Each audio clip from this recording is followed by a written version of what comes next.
regizorul sunt eu, pierzi rolul principal. Ai fost vedeta mea, un star de cinema, și mai vrăjit cumva cu acel je ne sais quoi. Ai fost vedeta mea, un star de cinema, dar a venit cineva și ți-a luat strălucirea.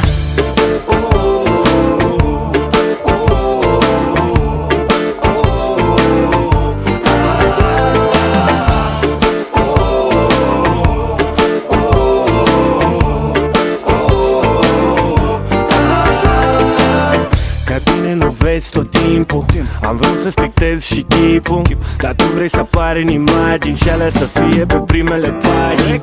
Eu ți-am oferit o casă, o viață fără riscuri, dar nu m-am gândit că de fapt tu vrei o viață în casa de discuri. Și erai steaua mea și lângă tine eram teafă.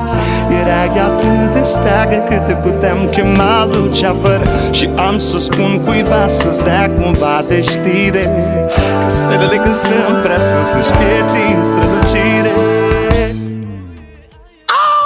Ai fost vedeta mea, un star de cinema, și mai vrăjit cumva cu acel je ne sais quoi. Ai fost vedeta mea, un star de cinema,